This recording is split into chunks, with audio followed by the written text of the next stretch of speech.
Hi, Kushal. Thank you for joining this call today. It's a pleasure to have you in our podcast and to gain all the information you're going to share in this exciting podcast. To start with, can you just briefly explain how was your journey in Canada as a software engineer and what were some of the challenges you faced during this journey? Did you come as a student or maybe directly you emigrated to Canada and started your journey? How was the whole process? Yeah, thanks, Zubin, for having me here, and Aishi.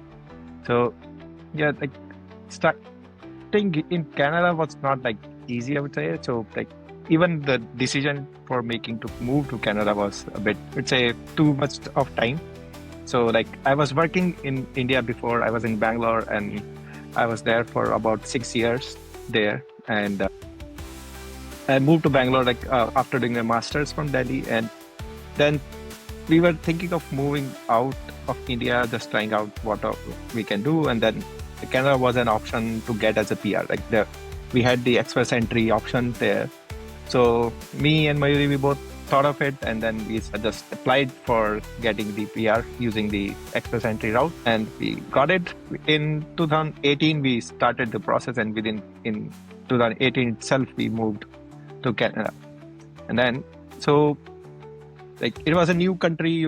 I didn't know anyone personally or in a way.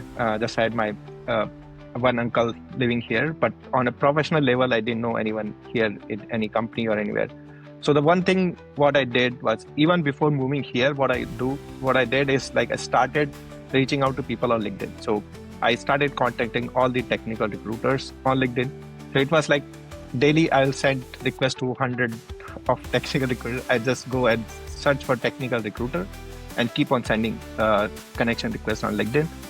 Few of them, like maybe 5 out of 100 or 10 out of 100 will reply you. And then the basic requirement was like you need to be present in Canada so that they can talk to you and then process your file. So that's when I built all those connections before even moving to Canada.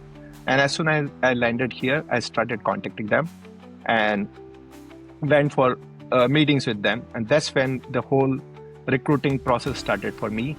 And I met like few of the recruiting agencies and then started going for interviews.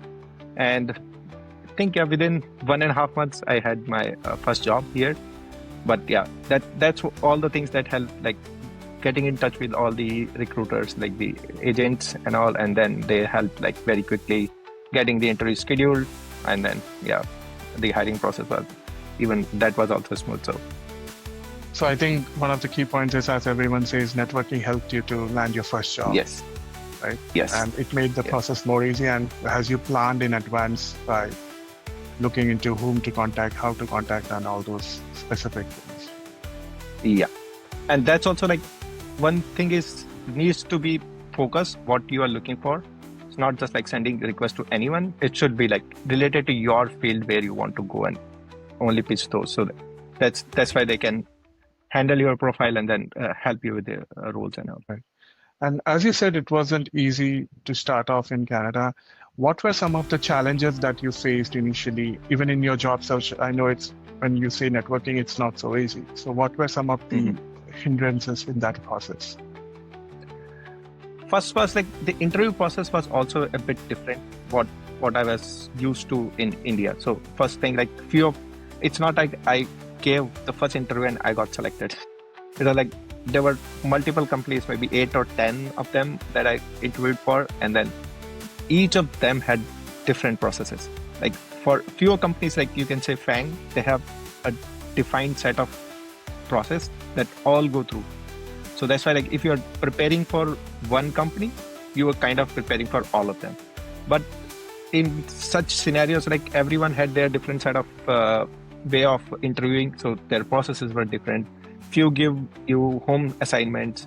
So that's why, like, being in a new country, building the networking, and then understanding how the things work with these different companies and catering to that. So it's like I'm giving the interviews, but I'm also learning the process and also learning how to give interviews. So that's what the initial hurdle, I would say. because it was not like I was already prepared in a way, but I came here and I learned from my interviews, and that what helped me like crack the interview in like in a month or two. Over to Ayushi. Thank you, Subin.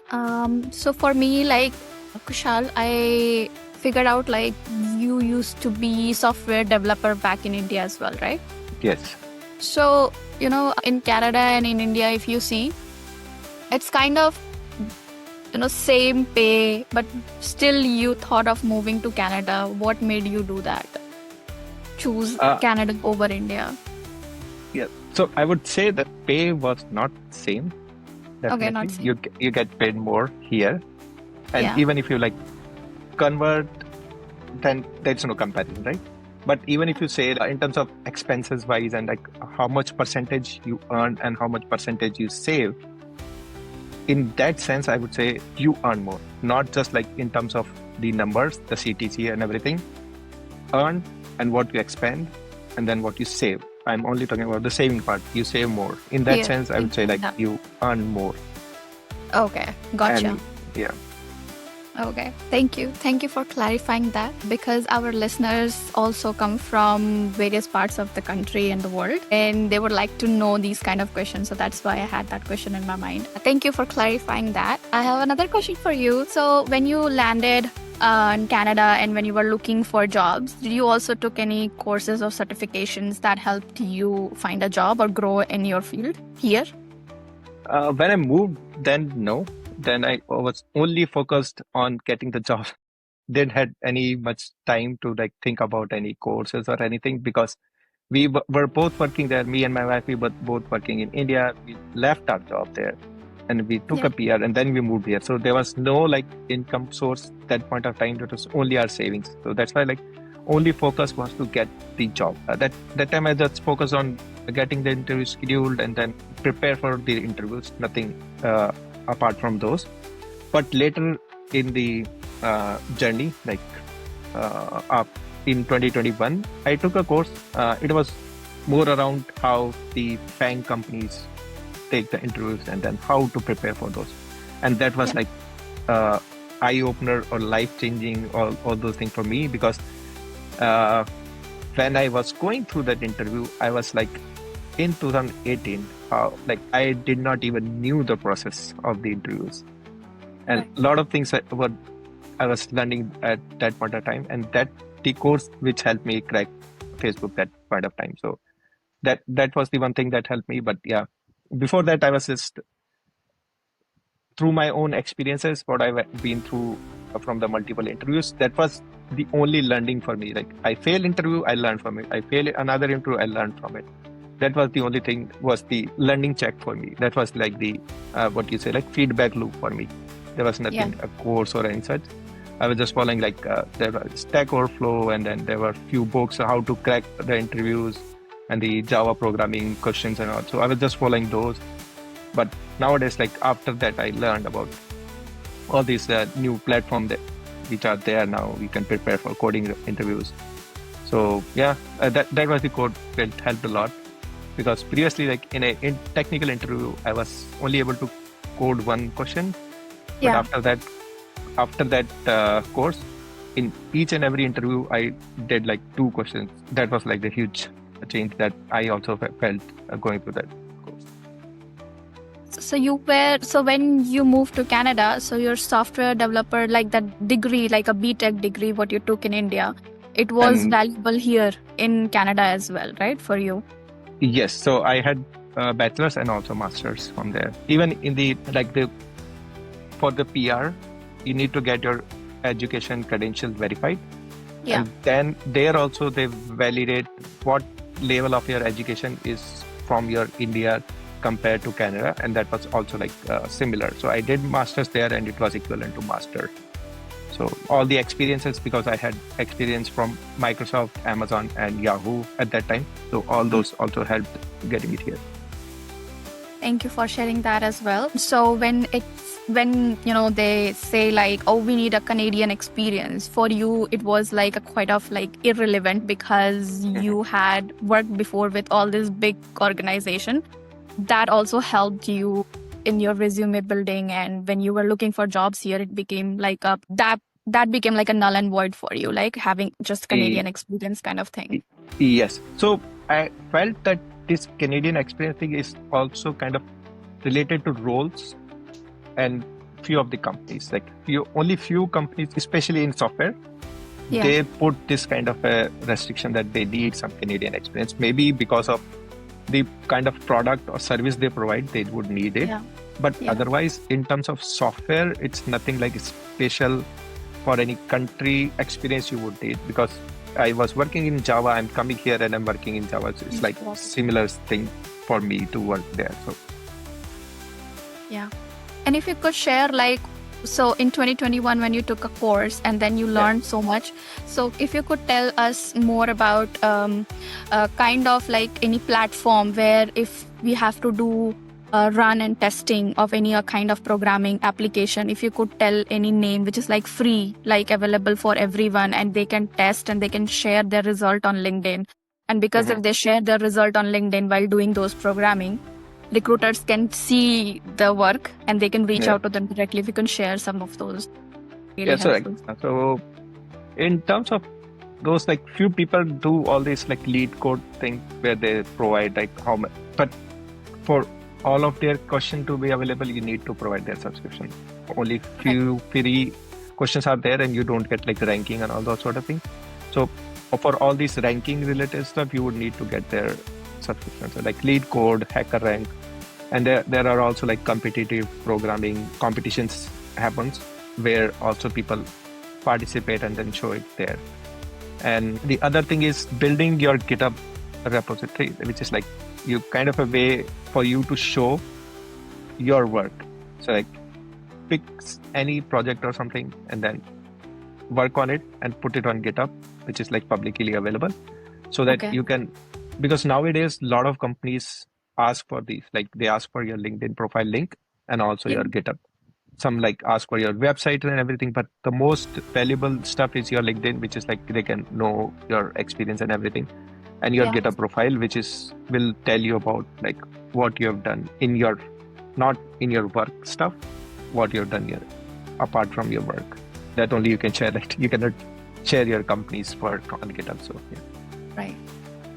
It will be like project to project basis, and then you will just share like model of the project. Yes. So something you can just pick, like let's say I want to build a library management system. So I will code it so that way I can show I understand how the code structure looks like and then how it works end to end.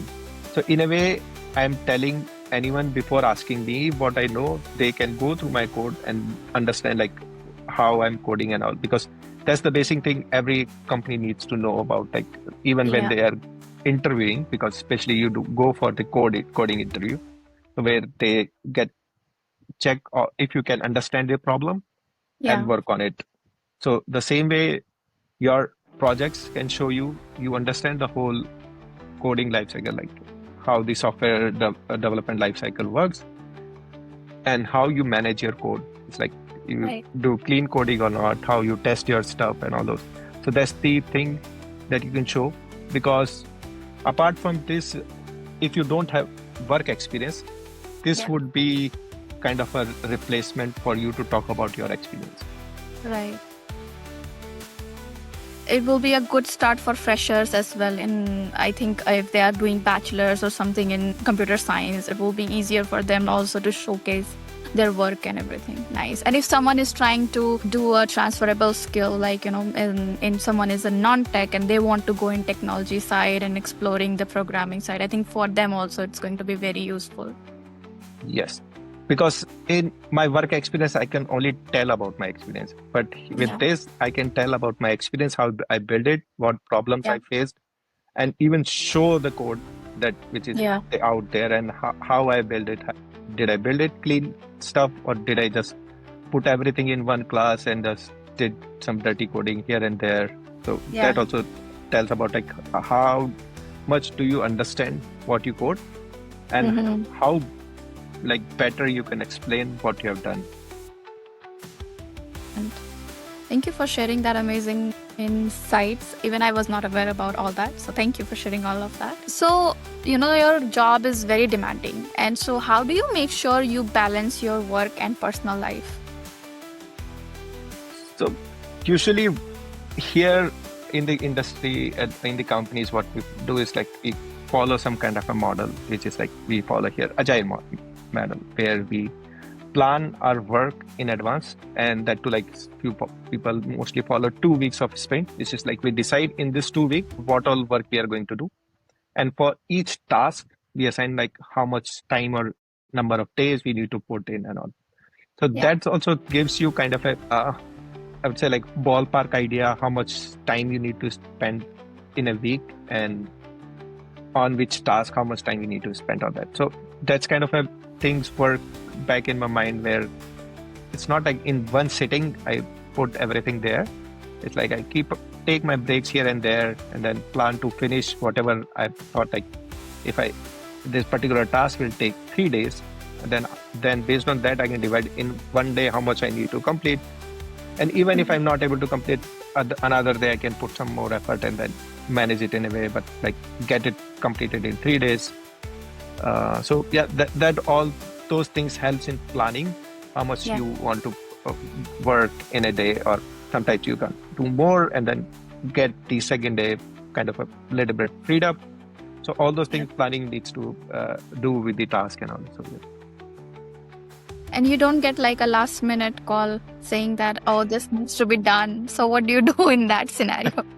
So it's all goes to the prioritizing the stuff that you are currently doing. So if I have something that I've been working on, then if I need to prioritize, if we can we push it or no, or if cannot be pushed, then like can be transferred to someone else who doesn't have a prioritized work. Or so it's all about like talking to your manager and getting the understanding out of it, not just saying this is important but I don't have time. Like that's not like right. that. You always have to have a dialogue. It's like two-way street, not like a one-way street. So yeah, always have to have this dialogue. Like okay, it's not okay, I'll work in the night and finish both the times. It doesn't work that way. So that's also like need to be a two-way street with the manager. So that's when it helps and keeps the load balanced. It's if it's once in a like blue moon, like then it's fine. But like if it's happening every other month or every other week, so then it needs to be handled in a correct way. That's true. Thank you for sharing that, Kushal. Over to you, Subin. Thanks, Ayushi. You mentioned that you were doing the coding language in Java back home, and you came here and you did the same, right? So I believe your transition was much more smoother. But what do you think if someone was coding in .NET or some other coding language back home or any other country, and they came here and wanted to transition into Java, because they might see, okay, Java is being used much in most of the banks and all those companies, right? It's possible. And if it's yes, then what would be some of the suggestions to integrate them into Java coding more easily? So I would say like it's possible, and I've done it. Even back in India, I was a Java developer, and from Amazon to Microsoft move was from a Java to a .NET developer. So I was working on C# in Microsoft, and from Microsoft I came here. So my previous experience was C# when I moved here, but I had Java experience, so that's why I like it. And C# and Java is almost similar in terms of the language, like how it works and all. So very few companies put this restriction that you need to have only this particular language experience, only because they would need someone from that field. Like especially for AI related stuff, few companies ask for Python. And as soon as like when in your experience you go on a higher level, it's more specific language experience they would need, because they would be looking for someone who can help on a language architecture level, which is like help others who can use that language in a better way, not just like in a basic level. So then they put all those kind of restriction. But a lot of companies I interviewed for, they never had this restriction. Like in one of the company, like I worked on TypeScript as well. I worked on JavaScript. I worked on JSF, worked on Kotlin. So I never had any experience in those languages, but nowadays with using all these Gen AI tools, which is like helping with the coding, so you provide the task and or you understand what needs to be done, and you can use those to code in any language you want. So previously also it was not a very much challenging. If you don't have experience in this language, then you are not considered.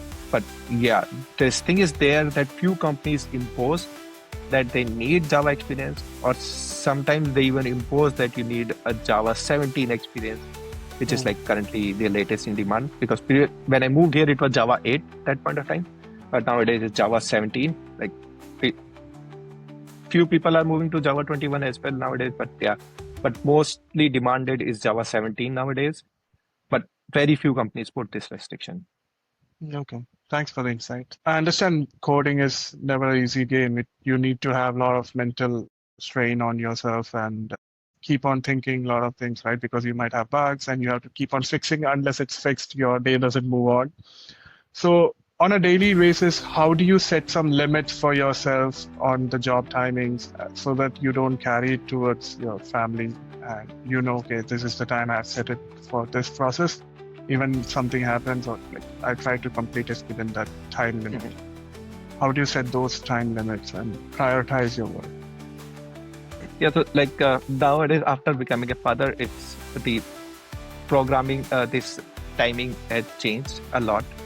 Previously, it was up to me, like whenever I want to do, even if I need to stretch in time, I was able to do it. But after becoming a father, I want to spend how much time I can spend with my kid. So that's I prioritize.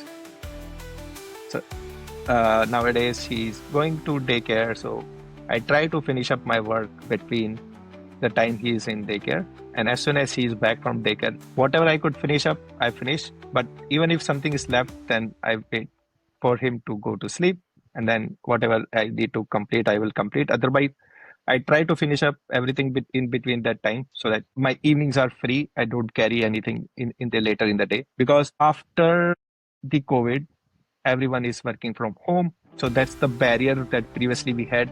We go to office, we start work, we finish office, we are done. That barrier is gone. You wake up at 6 a.m., you work till 10 p.m. and in the between you are taking breaks. So even then you are taking breaks, it's in bits and pieces and don't realize you have taken like how long break or anything.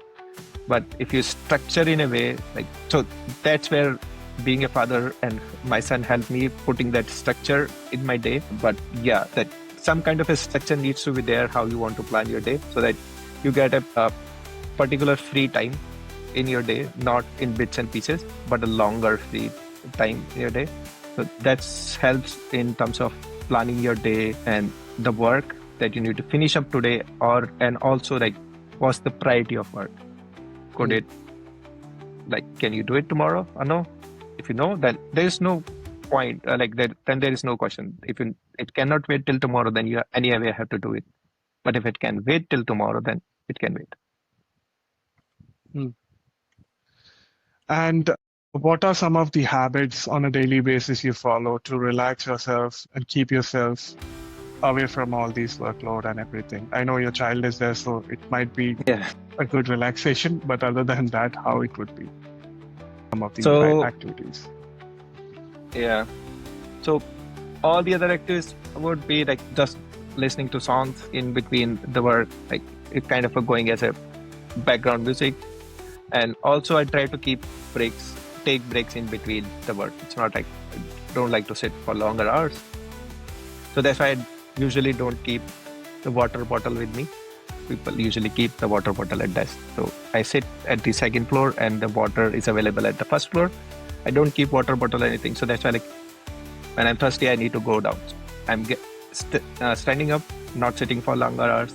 Then I'm getting a walk down the stairs and up, and I'm keeping myself hydrated. So all those things are there. Then going out for a walk to pick my son. And so a lot of things have changed after becoming a father. But before that, I was kind of just lay around or maybe just watch some YouTube video or some podcast, or like in a way became a lot of about the Instagram, but I got out of that now. That was taking too much of my time, but yeah, now I'm out of that Instagram reel scrolling stuff. But so yeah, so nowadays keeping all these things in time checked and the structured way of taking the breaks, it's helping a lot in managing the stress of the work and the time.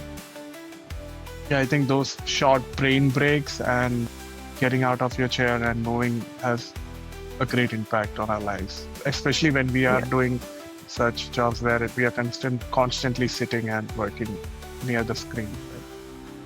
Yeah. Over to Ayushi. I just wanted to say that Kushal was working for Facebook before, and a software developer getting addicted to reels is like so funny. That's so funny. And then he himself is telling like what ways he used to remove that addiction from his life. I'm like, wow. First you make it, then you get. Yeah, it's like any other thing, right? I was like, and I was controlling my laugh. Sorry, Subin, if you want to cut this, you can. Yeah, depends on Kushal. Okay. So have you ever felt like you had to do extra work, or you have to work extra hard to put or prove yourself as a newcomer, like when you landed in Canada and when you got your first job? I would say like any new company or any new country and everything, right? You need to put an extra effort, not just because it's asked out of you. It's just because you should put to get more understanding out of things. So like you move to a new country and you don't like walk around or get to know about the country. You don't even kind of move to that country because now you don't even know that country. Yeah. Same things happens with the work or the company you go to, right? Because initially, if you only do things that you are supposed to do, then you won't even know what's happening around it because you just started and you would be given bits and pieces of the work. So that's the basic thing you need to do. Like as soon as you start a job, you need to put more effort just in to get yourself in a way, like you say, when you go to higher altitude, you get acclimatized. It's kind of that. You move to a company, it's like you suddenly move to a higher altitude and you need to get acclimatized for that. So how did you get used to being in Canada, like the environment, the work culture, the culture shock, how you were able to manage all of that? So one thing was good that with the software industry is kind of similar. All the developers are same anywhere they work. So it was good. Like I was between the developers there and it's like I worked with the companies like Microsoft and all. So there I had a lot of colleagues who were working in US and moved to India, and it was not like new to where I came. I already knew where I'm going. I already knew about all these stuff. Like I've been, I grew up watching all the movies, series, all the English movies and everything. Like all the listening all the English songs. So it was not like a shock. I already knew a lot of stuff what's out there and heard from my uncle as well because he was living here from 2008 and my sister was living in US.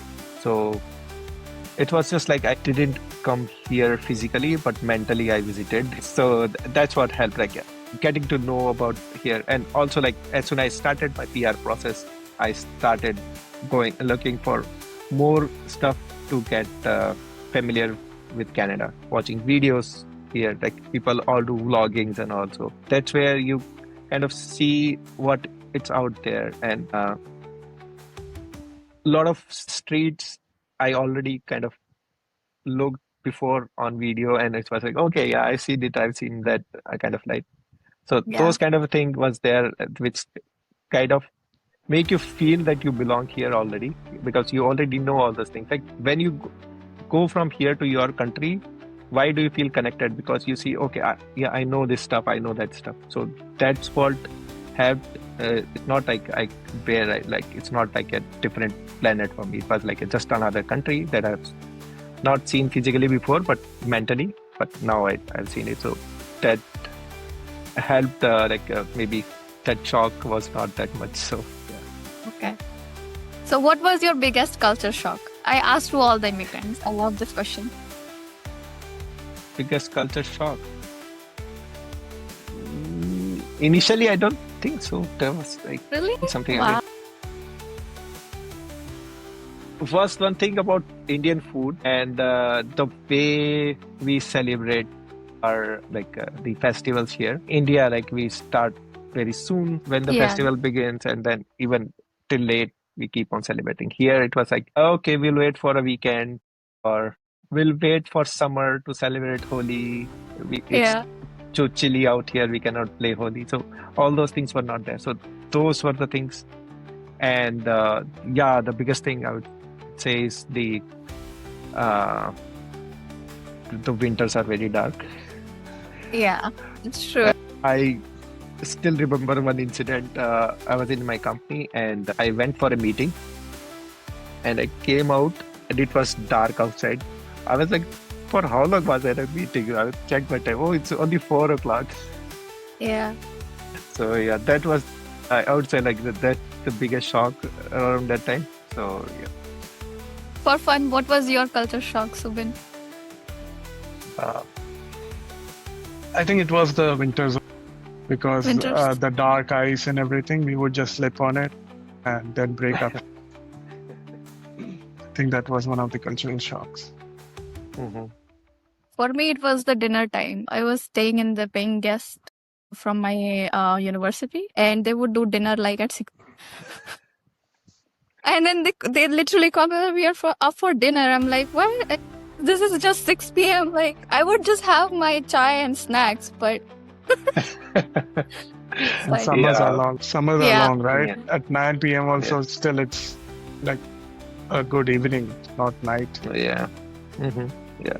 That's why you need to check your watch. Even in winter, you would be like, okay, I'm hungry. No, it's only 5. What yeah, are you talking about? And in summer, it's like, oh, it's 9. Let's eat something. yeah. That's true. And thank you for sharing all that. So I have another question, which is, I know you came with your wife here, and of course she was the one who must have supported you in your journey. But apart from your personal life, did you also had any mentors or any friends or any community that helped you around in settling in Canada or work-wise? In the personal life, so my uncle was here, so that was a big help. And up in the professional life, I didn't know anyone here before when I moved here. It was only with the LinkedIn, and that's when I got in touch with few people, and that's when they helped me get the interview schedule and everything. So that was the only thing was there. And I actually met one friend also who is who was a very good friend. We became friends on LinkedIn, and that he was also looking for a job, and I was looking for a job, and he was already here. That's when we started talking about, and then he got me the interview as well. And later, we both were living in Vancouver, so we were close. And then that's when we kind of meeting daily, going for a walk and all. So that helped a lot. And in my company, I also had a lot of colleagues who were also from India. So the language thing was also good. I could speak in Hindi with them. So even my manager was Indian. So that was also a breather when you move in such place. So just getting to see familiar faces. So that's helped you. Yeah. So you became friends. That's what it says, right? A friend in need is a friend indeed. Yes. That's nice. That's nice. And so, was it hard making friends here or making a network here in Canada? If you compare yourself from India. So, for this analogy I keep on giving is, when I moved here, there were a lot of people who are in the same boat, where no one have friends and everyone is looking for friends. And then when you become friends. But in India, you already have your friends, your relatives and everything, right? You stay in some far city, you keep on visiting your homes own city, and then like that's when you don't get much time in order to explore new connections and everything. That's why like many people say after college you don't make friends, but after moving here, it's like I made a really good a group of friends here from my first company. So it's like only it's happening because everyone is looking for something, and then everyone beat, and then everyone became friend in a way. But so yeah, that's kind of a difference between. That's what I feel. Why I did not had such any other group in India, but here, so that's the difference I feel. Over to you, Subin. Thanks, Aishi. In today's environment, what would be some of your suggestions for the international students or maybe the new immigrants who are looking for a tech job, and there could be international students who are currently studying a computer engineering program, but the market is quite tough right now. What would be some of the suggestions for them in terms of getting job and getting access into that career? And also the second part is, how would you ask them to have relax, take one step at a time? What would be some of your suggestions on both areas? So one thing I would start with is like, it's not you, it's the market, right? The market is like that currently. So just give it some time. Even industry and companies doesn't know how to tackle all these, like all the Gen AI and agentic AI, whatever like things are going on. They're also like, it is a big wave came and everyone is trying to settle down. And now in a way, every fresher or immigrant or the fresh out of college, they got a time also to understand how they should take their next step.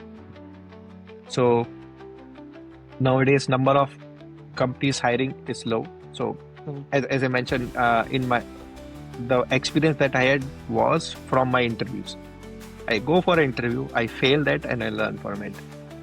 But now you're not even getting an interview, so you're not even getting an experience out of it. So don't even know how the interviews happens and everything, right?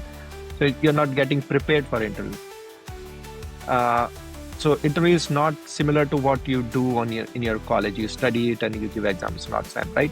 So it's completely different. So you only understand or prepare for an interview when you give interviews.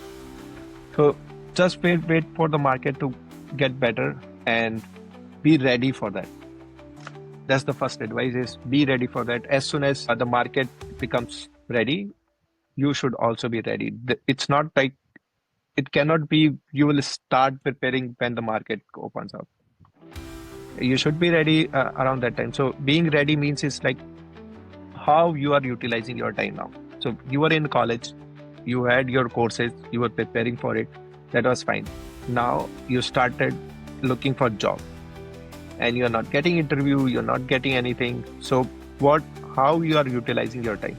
It's not like you can use LinkedIn as your Instagram. You cannot like just open LinkedIn in the morning and keep scrolling, applying here and there throughout your day, and you call it a day and done, right? LinkedIn should not be your whole day task for now. You just look for a few stuff in the morning for job.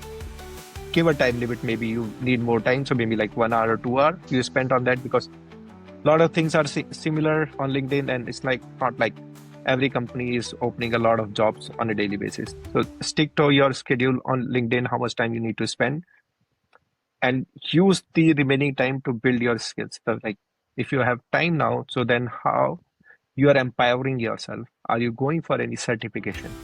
Are you doing any other courses? Are you going for any diploma? Are you building or working on any project? Are you learning Gen AI stuff that everyone is talking about?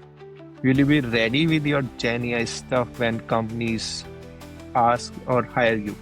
Will you be able to use those tools?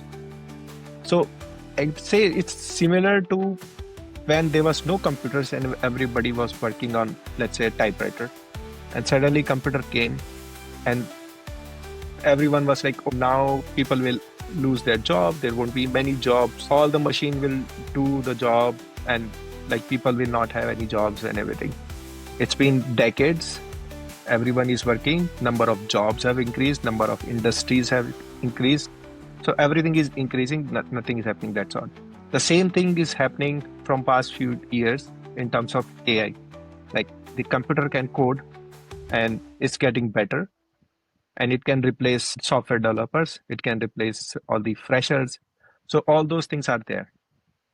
But one thing you need to understand is who it going to replace. Are you using it? Are you seeing Gen AI as your competitor, or are you seeing it as a tool? If you're seeing it as a tool, it will help you succeed in your life.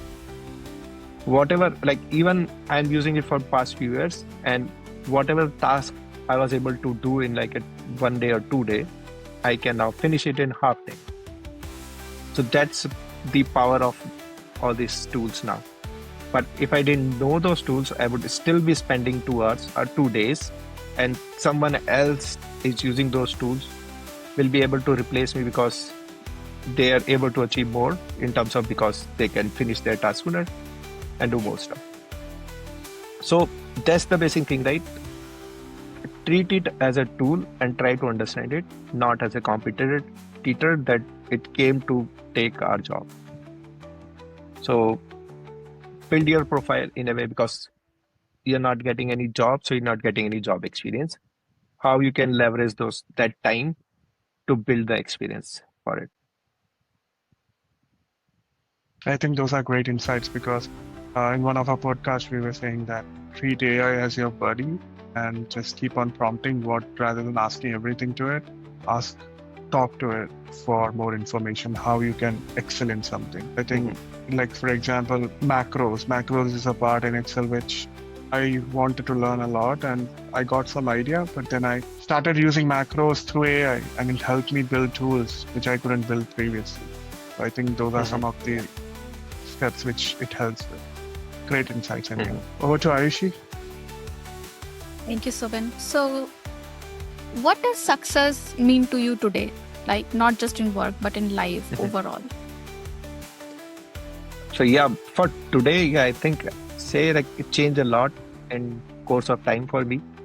Like when I was in college, how I used to look for it, and now when I'm a father and have like a good experience in the software industry, how I look for it. So one thing the foremost look for is how much time I can spend with my son.